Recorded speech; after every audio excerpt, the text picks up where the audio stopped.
रीमा और अर्जुन की शादी को अभी 6 महीना ही हुए थे। रीमा के चेहरे पर सादगी और दिल में सपने थे।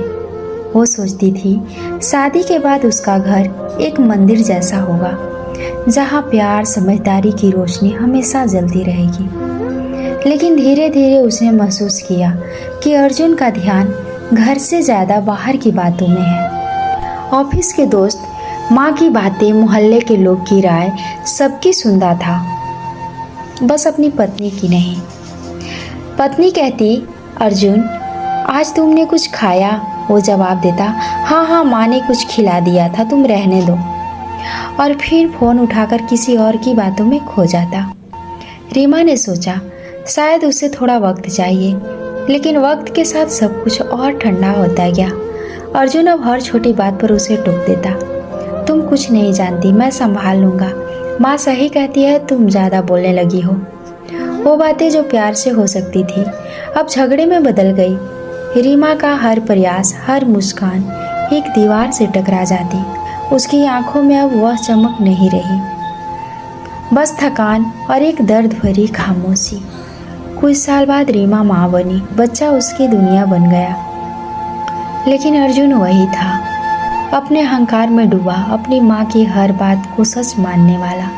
एक दिन अर्जुन की माँ ने कहा, इस औरत को ज़्यादा सर पे मत चढ़ाओ, घर बिगड़ जाएगा। अर्जुन ने वही किया, रीमा को चुप कराने की कोशिश। उसने अपनी पत्नी को वो दर्जा कभी नहीं दिया जिसकी वो हकदार थी। रीमा कई रातों तक जागती रही, बच्चे को सीने से लगाए हुए सोचती रही, क्या गलती मेरी थी? क्या बस इसीलिए कि मैं बोल नहीं पाई? पड़ोसी, रिश्तेदार सब कहते अर्जुन तो बहुत अच्छा है, सबकी मदद करता है, पर कोई नहीं जानता था कि उसी अर्जुन की पत्नी रातों को चुपचाप रोती रहती है और उसे कोई फर्क नहीं पड़ता था। लोग कहते, इतना अच्छा पति है तेरा, फिर तू उदास क्यों रहती है? और रीमा बस मुस्कुरा देती, क्या कहती सभी से, क्योंकि वो किसी को कैसे समझाती कि अच्छा होना और समझदार होना दोनों अलग बातें हैं। एक दिन झगड़े के बीच अर्जुन ने कहा, अगर तुझे इतनी तकलीफ है तो चली जा यहाँ से। वो पल रीमा की जिंदगी का सबसे भारी फल था। उसने कोई जवाब नहीं दिया, बस चुपचाप अपना सामान समेटा और अपने बच्चे को गोद में उठाकर चली गई।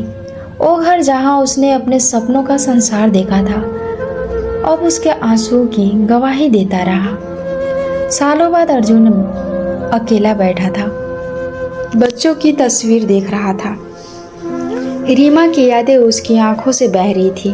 अब कोई उसे अच्छा नहीं कहता था, वो समझ चुका था, सबके सुनकर उसने उस इंसान को खो दिया जो हमेशा उसकी थी, जो बिना कहे भी उसका दर्द समझ लेती थी।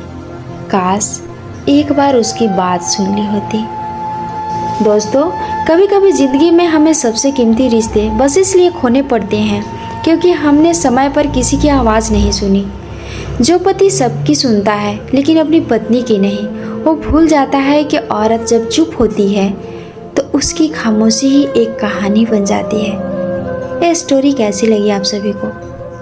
कमेंट करके ज़रूर बताना।